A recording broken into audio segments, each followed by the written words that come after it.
नमस्कार, जय महाराष्ट्र. मी वेदांगी नयन कर्णिक आपल्या सगळ्यांचं राजमंत्र या विशेष कार्यक्रमामध्ये मनापासून स्वागत करते.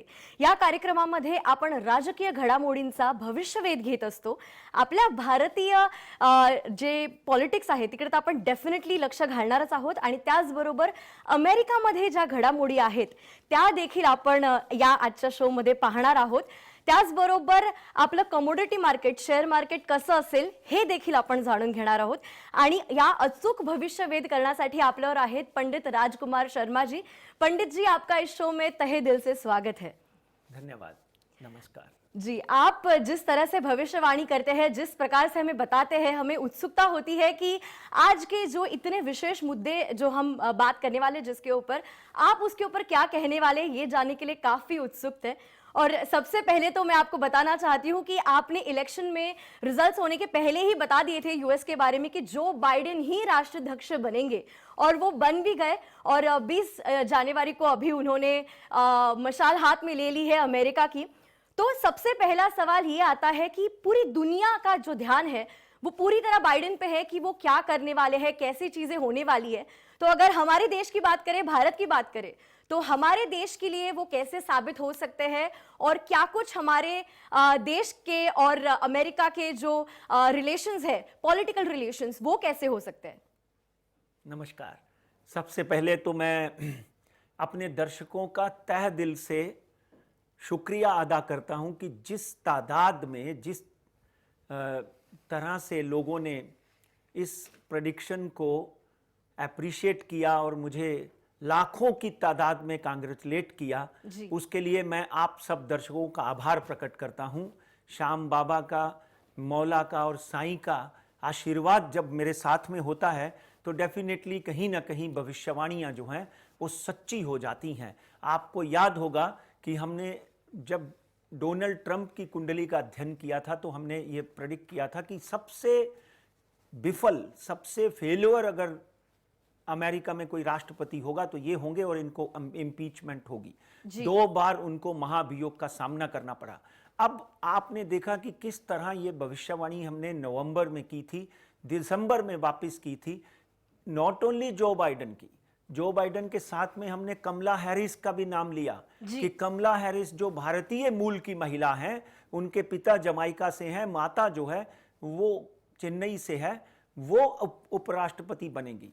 तो यहां का जो समीकरण हम देखते हैं, उस समीकरण का खेल जो है साफ साफ नजर आया कि डोनाल्ड ट्रंप को बेइज्जत होकर सामाजिक प्रतिष्ठा के ऊपर उनके आंच आई और जिस तरह से उनको व्हाइट हाउस छोड़ना पड़ा. आज तक अमेरिका का कोई राष्ट्रपति नहीं है जिसको इस तरह से व्हाइट हाउस छोड़ना पड़ा. मीडिया ने यहां तक लिख दिया कि बड़े बेआबरू होकर अपने कूचे से हम निकले. तो बड़े बेआबरू होकर उनको निकलना पड़ा.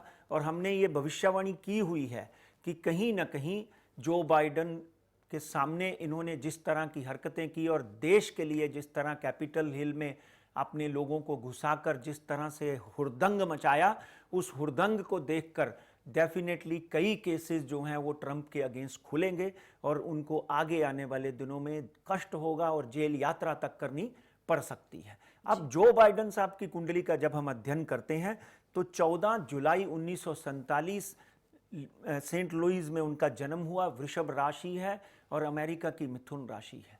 जब जो बाइडेन और कमला हैरिस की कुंडली का कंपैटिबिलिटी चार्ट बनाते हैं तो डेफिनेटली ये कंपैटिबिलिटी भारत के लिए बहुत ही पॉजिटिव साबित होगी. सकारात्मक खबरें आपको वहां से मिलेंगी. भारतीय मूल के डॉक्टर्स, इंजीनियर्स, साइंटिस्ट और जो बहुत देर से मिस्टर ट्रंप ने H3, H1, H2 में तकलीफें पैदा की हुई थी, वो तकलीफें भी आपको दूर होती हुई दिखाई देंगी. भारत के साथ में जो बाइडेन के संबंध जिस वक्त उन्होंने शपथ ली, उस शपथ की भी जब हम कुंडली बनाते हैं तो एक बात साफ साफ नजर आती है. हमारे माननीय नरेंद्र मोदी साहब की कुंडली का अध्ययन करते हैं, साथ में जो बाइडेन और कमला हैरिस की कुंडली का जब हम अध्ययन करते हैं तो आपने दूसरे ही दिन जो बाइडेन की स्पीच में बड़े वहां के चैनलों में सुना होगा कि उन्होंने कहीं ना कहीं चाइना का खंडन किया है. भारत के साथ में उन्होंने संबंधों में प्रगाढ़ता होगी ऐसे शब्द यूज किए हैं। तो ये साफ साफ नजर आता है। और पहले भी जब डेमोक्रेटिक प्रेसिडेंट हुए हैं, जैसे बराक ओबामा थे, बराक ओबामा के साथ जो बाइडेन वाइस प्रेसिडेंट थे, अगर आपको याद है, तो उस वक्त भी हमने कहा था कि मनमोहन सिंह के साथ में मिलकर Joe Biden Barack Obama Bharat के साथ में बहुत अच्छे काम करेंगे और बहुत बड़ी सफलता भारत को मिलेगी। और यहाँ तक हो गया था कि बराक ओबामा जो एक्स प्रेसिडेंट ऑफ अमेरिका है, उन्होंने तो मनमोहन सिंह जी को गुरु मान लिया था, क्योंकि अर्थशास्त्र के सबसे बड़े ज्ञाता जो हैं मनमोहन सिंह जी हैं, जिन्होंने भारत की अर्थव्यवस्था को एक नई ऊंचाई और एक नई दिशा दी थी, अगर आपको याद होगा। तो जो बाइडेन जो है डेमोक्रेटिक प्रेसिडेंट हैं इस वक्त, और भारत के साथ हम उनके संबंध जो हैं बहुत ही अच्छे और बहुत ही सफल होंगे। यहाँ तक कि अमेरिका की बहुत सी कंपनीज लाइक हमारा आईफोन है, मैग्नाटोश है, एप्पल है, बड़ी बड़ी कंपनियां जो हैं भारत में अपना व्यापार और अपनी मैन्युफैक्चरिंग शुरू करेंगी। और अमेरिका में भारतीय कंपनियां जो हैं फार्मास्यूटिकल, बेसिकली भारत की जितनी फार्मास्यूटिकल कंपनीज हैं वो अमेरिका में बहुत अच्छा काम कर रही हैं। छोटी छोटी कंपनियां नहीं, बड़ी बड़ी कंपनीज को अगर आप देखोगे, डॉक्टर रेड्डी है, लुपिन लेबोरेटरी है, ऐसी बड़ी बड़ी कंपनीज जो हैं वहाँ पर काम कर रही हैं। और कई कंपनीज जिनके नाम मैं नहीं ले पाऊंगा इधर सब, बहुत सी कंपनीज को वहाँ पे बढ़ावा मिलेगा, ओपनिंग मिलेगी। और नरेंद्र मोदी साहब के साथ में मिलकर जो बाइडेन एक नया इतिहास रच सकते हैं हमारे देश के लिए। जो आपने सवाल किया, जो बाइडेन बहुत ही सकारात्मक साबित होंगे। और एक बात सुंदर ये है कि यहाँ पर जो बाइडेन जो है उनकी बुध की महादशा चल रही है। बुध जो है मिथुन राशि का स्वामी है, मिथुन राशि अमेरिका की है। तो अमेरिका में जो कोरोना काल, अभी तक अमेरिका और लंदन में कोरोना खत्म नहीं हुआ, अभी भी वहाँ पे कुछ एरियाज में लॉकडाउन चल रहा है, यूके में तो चल ही रहा है। डेफिनेटली कोरोना में भी बहुत बड़ी रफ्तार से कमी आएगी। Joe Biden will be lucky for America as well as for India. Asia में भी बहुत से ऐसे देश होंगे जिसमें जो बाइडेन का बहुत समर्थन होगा।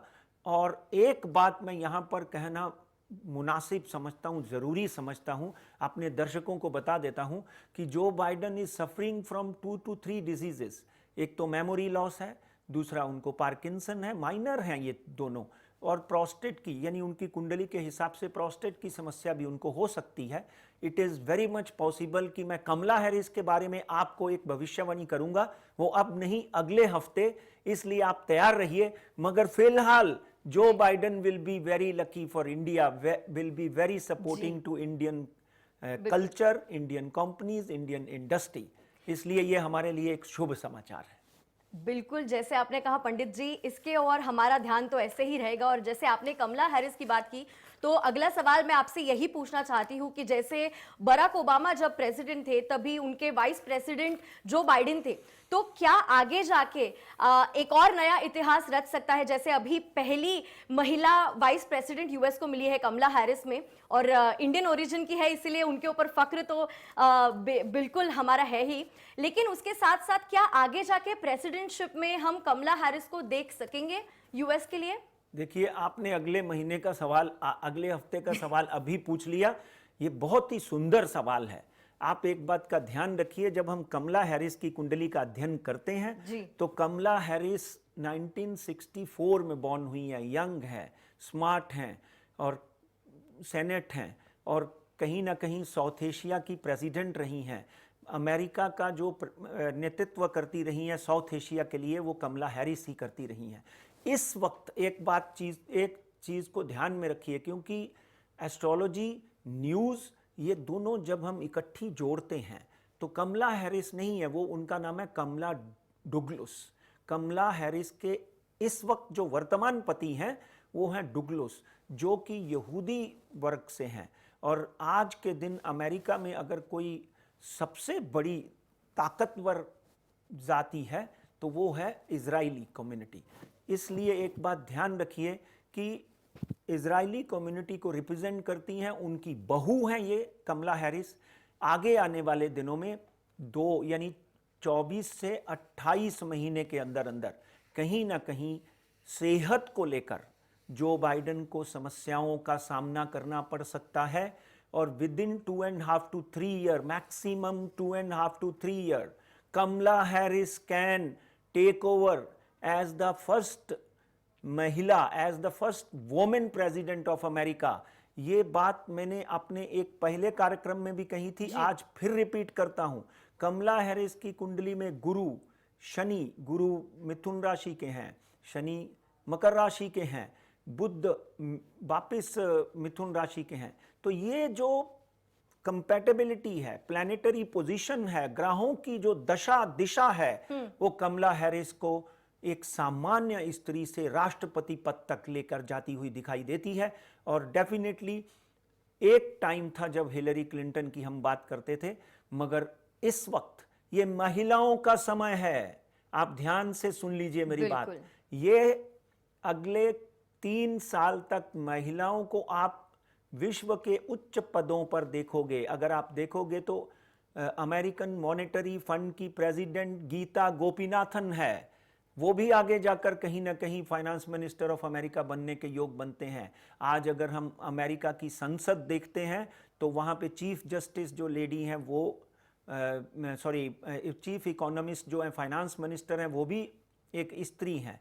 तो डेफिनेटली आगे आने वाले दिनों में स्त्रियों का प्रादुर्भाव आप देखेंगे और उनके द्वारा जो सिंसियरिटी एंड ऑनेस्टी है वो आपको झलकेगी और बहुत ही अच्छा काम करेंगी। कमला हैरिस भारतीय मूल की हैं।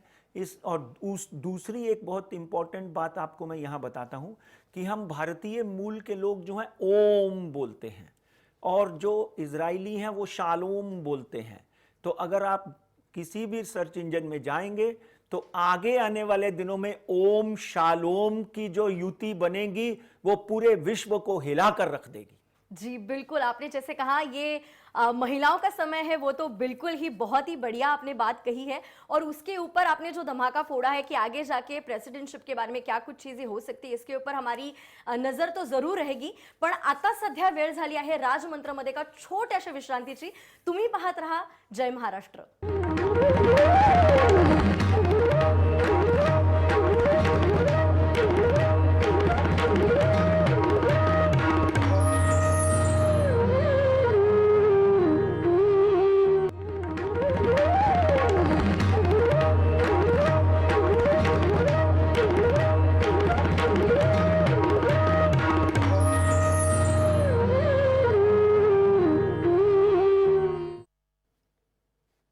नमस्कार, जय महाराष्ट्र। मी वेदांगी नयनकर्णिक पुन्हा एकदा तुमचं राजमंत्र या विशेष कार्यक्रमात स्वागत करते। पंडित राजकुमार शर्माजींबरोबर आपण गप्पा मारत आहोत आणि आपले काही प्रश्न आहेत ज्याचं समाधान, ज्याची उत्तरं आपल्याला पंडित जी देत आहेत। पंडित जी, यूएस के बाद अब रुख करते हैं हमारे अपने देश, हमारी अपनी मिट्टी, भारत की ओर। तो अगर भारत की बात करें तो 2021 में हमारा जो बजट है वो कैसे होगा, हमारी अर्थव्यवस्था कैसी होंगी, इसके ऊपर थोड़ा हमारा मार्गदर्शन जरूर कीजिए। दर्शकों, आपको याद है कि मैं पिछले 20 से 25 सालों में शेयर मार्केट अर्थशास्त्र को 9 ग्रहों, 12 राशियों, 27 नक्षत्रों के साथ जोड़कर भविष्यवाणियां करता रहा हूं और हर साल हम बजट के ऊपर आपका मार्गदर्शन करते हैं। आज फिर जय महाराष्ट्र के इस मंच पर आपको बजट में क्या हो सकता है, किस तरह की परिस्थिति हो सकती है बताता हूं। 1 फरवरी 2021 को बजट का दिन है, सोमवार। कन्या राशि, कन्या राशि के स्वामी बुध हैं। बुध इस वक्त जो हैं वो बहुत ही अच्छी परिस्थिति में शनि के साथ में बैठे हुए हैं। शनि, बुध, गुरु, शुक्र। बुध इस वक्त 2 दिन पहले कुंभ राशि में शनि के मित्र हैं, वो भी शनि की राशि है कुंभ राशि, उसमें परिवर्तित हो चुके हैं। और जब ये समीकरण आप देखोगे तो एक बात ध्यान रखिए, कोरोना काल में पूरे विश्व की अर्थव्यवस्था पाताल में चली गई है। बिल्कुल। हमारी अर्थव्यवस्था की जो जीडीपी थी उसकी भी हालत गंभीर थी। इम्प्रूवमेंट अभी पिछले कुछ महीनों में, 4 महीनों में 20 से 25% अर्थव्यवस्था में, जीडीपी में इम्प्रूवमेंट हुई है। मगर यह बजट, भारतीय बजट जो है, इसमें बुध पॉजिटिव है, गुरु, सूर्य, शनि, शुक्र कर्म स्थान पर बैठे हुए हैं। तो गुरु क्या करता है? धर्म, संस्कार इसको बढ़ाता है। इस बजट में धर्म और धर्म के प्रति टूरिज्म को बढ़ावा मिलता हुआ दिखाई देता है। आप देख रहे हैं राम मंदिर का निर्माण हो चुका है जी। आगे काशी और बनारस में क्या होता है भगवान जाने। 370 का जो सिस्टम है वो भी पूरी तरह से सफल हो चुका है। JNK में वापस टूरिज्म शुरू हो चुका है और हिमाचल में आप एड्स देखते हैं हर तरफ से टूरिज्म को बहुत बड़ा बढ़ावा मोदी जी और मोदी जी की टीम जो है वो देती हुई दिखाई देती हैं। अब बात करते हैं शनिदेव की। मेटल, आपने देखा होगा पिछले 3 महीनों में मेटल इस तरह से शेयर मार्केट में बढ़ा है। मेटल की स्क्रिप्ट हैरान कर देने वाली है। मेटल को लेकर हमारे देश में एक क्रांति आ सकती है और मेटल हर चीज़ में लगता है, इसलिए मेटल के साथ में भी एक बहुत बड़ी उपलब्धि हमारे देश में मेटल प्रोडक्ट्स को मिलती हुई दिखाई देती है। फिर वहाँ पर शुक्रदेव बैठे हुए हैं। शुक्र और शनि दोनों इकट्ठे होने से इंफ्रास्ट्रक्चर में एक बहुत बड़ी उछाल नजर आएगी। जितनी छोटी छोटी कंपनियां निचले स्तर पर आ गई थी, इंफ्रास्ट्रक्चर, सीमेंट और सरिया, इस लाइन में भी एक बड़ी बढ़ोतरी आपको दिखाई देगी। इसलिए जितने भी लोग इस वक्त लेबर कम्युनिटी में तंग आ चुके थे, आप देखेंगे कि बजट में लेबर और किसानों के लिए एक नई राशि का नया अनुदान मोदी जी घोषित करेंगे, जिससे किसान भी प्रसन्न होगा और हमारा लेबर भी प्रसन्न होगा। तो ये क्रांति जो है, क्योंकि मंगल इस वक्त मेष राशि में स्वग्रही हैं, इस तरह की उछाल बजट में आपको मिलेगी और बहुत बड़े अनुदान और बहुत बड़ी बड़ी घोषणाएं इस बजट में आपको देखेंगे। बड़े बड़े जितने भी फाइनेंशियल चैनल्स हैं उनमें दिखाया जाता है कि बजट को आप कितने नंबर दोगे।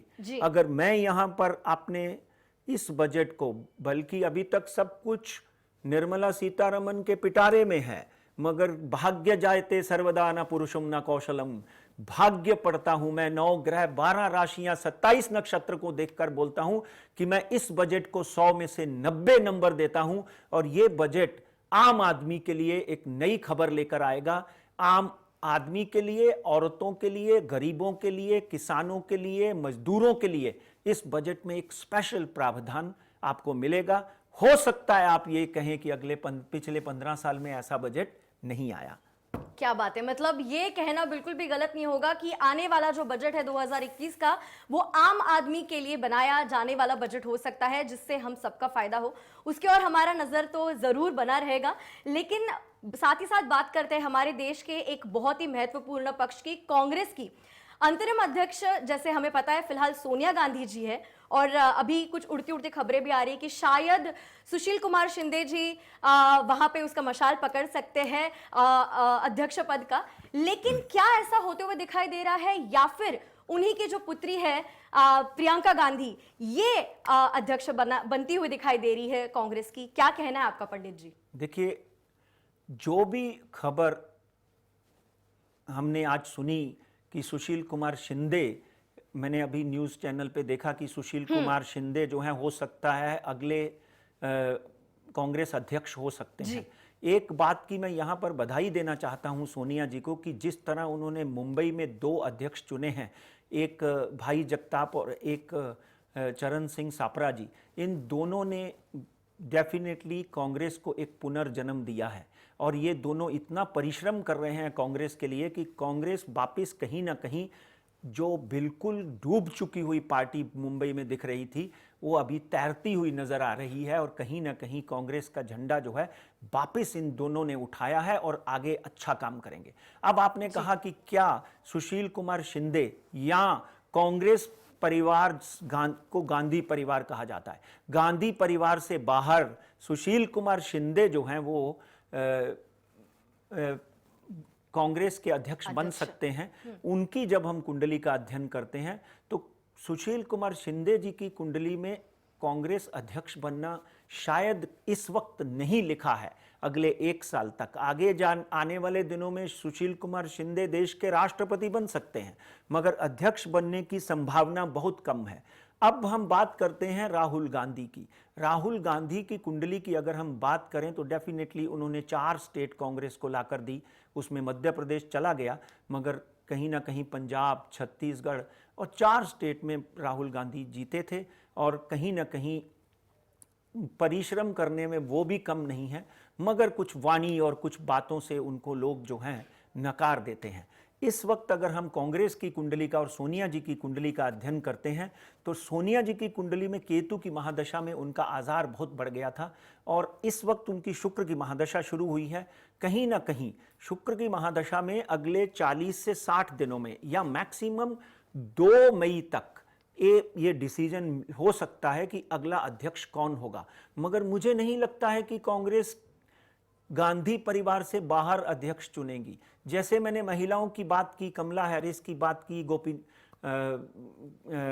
गोपी एक लेडी हैं उनकी बात की, तो कहीं ना कहीं प्रियंका गांधी जो है हो सकता है अचानक, क्योंकि उनकी कुंडली जब मैं देखता हूं 12 जनवरी 1962 में उनका जन्म हुआ है, और इस वक्त मिथुन लगन है उनका, और मिथुन लगन के साथ मीन राशि है। मंगल की महादशा 2018 से 2025 तक लगी हुई है। अगले 3 से 6 महीनों में यह पॉसिबल हो सकता है कि हमारी नई अध्यक्षा जो हैं वो प्रियंका राजीव गांधी यानी प्रियंका वडेरा हों।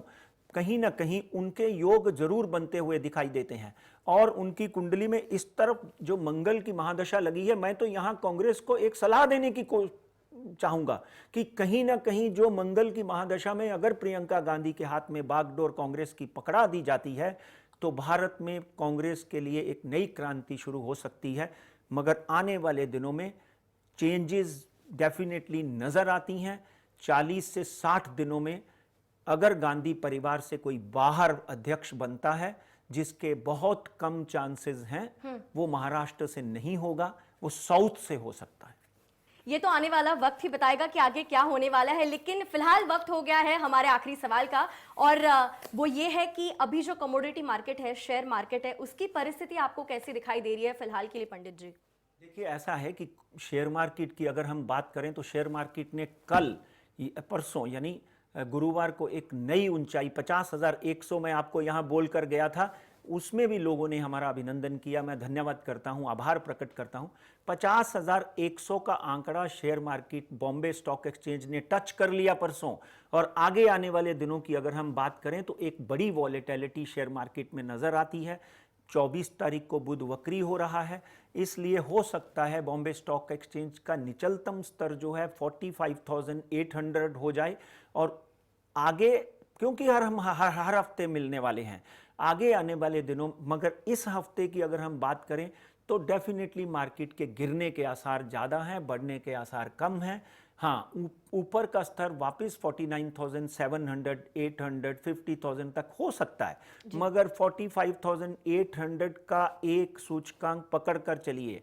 14,700 के ऊपर निफ्टी चली गई, ऊपर का आंकड़ा 14,800 है निफ्टी का, और नीचे का आंकड़ा 14,200 का मुझे दिखाई दे रहा है। सोने के भाव में अचानक तेजी आ सकती है, डेमोक्रेटिक जब आते हैं सोने के भाव में तेजी आ सकती है। सिल्वर वापस 70,000 छू सकता है, और तेल में एक अचानक $60 से $62 पर बैरल आपको दिखाई दे सकता है। भारतीय बाजार में 5,800 का आंकड़ा तेल पार कर सकता है।